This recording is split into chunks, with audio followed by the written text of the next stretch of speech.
Assalamualaikum warahmatullahi wabarakatuh.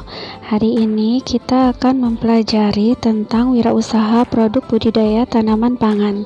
Sebagaimana kita ketahui, pertanian merupakan salah satu basis ekonomi kerakyatan di Indonesia yang menjadi penentu ketahanan, bahkan kedaulatan pangan. Sektor pertanian dapat mengindikasikan tingkat kesejahteraan dan peradaban suatu bangsa. Perencanaan usaha budidaya tanaman pangan. Indonesia dikenal sebagai negara agraris, yaitu negara yang sebagian besar penduduknya mempunyai mata pencaharian di berbagai bidang pertanian, seperti budidaya tanaman pangan. Hasil budidaya tanaman pangan dimanfaatkan untuk memenuhi kebutuhan pangan sendiri. Hasil budidaya tanaman pangan juga diperdagangkan sehingga dapat menjadi mata pencaharian. Hal ini menjadikan tanaman pangan sebagai komoditas pertanian yang sangat penting bagi bangsa Indonesia. Indonesia memiliki berbagai jenis tanaman pangan yang dapat dijadikan sebagai pilihan dalam berwirausaha. Tanaman pangan adalah sumber kehidupan bagi manusia. Keberadaannya pun akan selalu dibutuhkan selagi manusia masih hidup. Maka wirausaha di bidang budidaya tanaman pangan akan terus menjadi peluang yang baik selama manusia masih membutuhkan pangan untuk kehidupannya.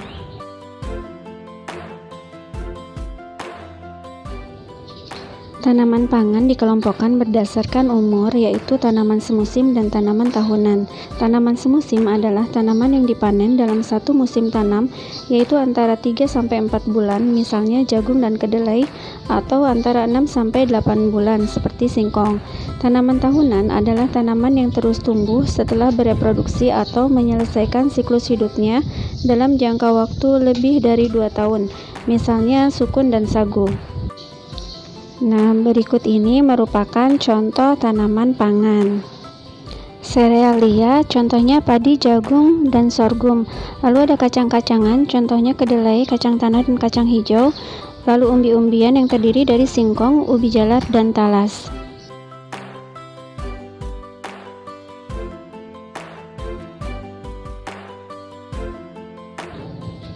Banyak usaha di sektor budidaya tanaman yang perlu dikembangkan melalui wirausaha sehingga dapat meningkatkan produksi pangan maupun meningkatkan nilai tambah produk pangan hasil pertanian. Berikut merupakan contoh wirausaha di bidang budidaya tanaman pangan. Yang pertama ada budidaya padi, ini untuk menghasilkan beras, lalu ada kedelai untuk menghasilkan biji, lalu ada budidaya kacang tanah untuk panen konsumsi dan lain sebagainya. Proses produksi budidaya tanaman pangan. Budidaya tanaman pangan membutuhkan lahan atau media tanam, bibit, nutrisi, dan air, serta pelindung tanaman untuk mengendalikan hama dan organisme lain sebagai sarana budidaya. Seluruh sarana budidaya harus sesuai dengan pedoman yang dibuat oleh pemerintah untuk menjamin standar mutu produk. Nah, kita akan bahas satu-satu ya. Yang pertama, lahan. Jadi, kita harus mengetahui pemilihan lokasi dan riwayat lokasi. Kita juga harus tahu pemetaan lahannya seperti apa, lalu kesuburan lahannya seperti apa, kemudian saluran drainase atau saluran air, dan konservasi lahan. Yang kedua, benih. Jenis benih sangat menentukan kualitas dan produktivitas dari usaha budidaya tanaman pangan yang dilakukan. Benih yang digunakan harus bermutu baik yang meliputi mutu fisik, fisiologis, maupun mutu genetik, dan sebaiknya benih yang ditanam diketahui nama varietasnya. Nah, yang ketiga, pupuk. Pupuk adalah bahan yang diberikan pada tanaman atau lahan untuk memenuhi kebutuhan nutrisi tanaman. Pupuk terdiri atas 2 jenis, yaitu pupuk organik dan anorganik. Pupuk organik merupakan pupuk yang berasal dari sisa-sisa makhluk hidup seperti kompos atau pupuk kandang. Pupuk anorganik berasal dari bahan-bahan mineral seperti KCl, urea, dan TSP. Pemupukan diusahakan memberikan manfaat yang sebesar-besarnya dengan dampak yang sekecil-kecilnya. Pemupukan juga harus memenuhi 5 tepat, yaitu tepat jenis, tepat mutu, tepat waktu, tepat dosis, dan tepat cara aplikasi. Yang keempat, perlindungan tanaman.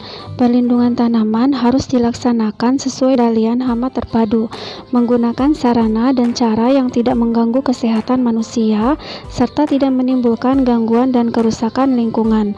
Perlindungan tanaman dilaksanakan pada masa pratanam, masa pertumbuhan tanaman, dan masa pasca panen, disesuaikan dengan kebutuhan.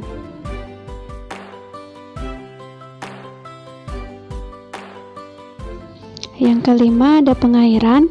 Air hendaknya dapat disediakan sepanjang tahun, baik bersumber dari air hujan, air tanah, air embun, tandon, bendungan, ataupun sistem irigasi atau pengairan. Pengairan tidak boleh mengakibatkan terjadinya erosi lahan maupun tercucinya unsur hara, pencemaran lahan oleh bahan berbahaya, dan keracunan bagi tanaman serta lingkungan hidup. Demikian materi kita hari ini. Selamat belajar dan terima kasih. Wassalamualaikum warahmatullahi wabarakatuh.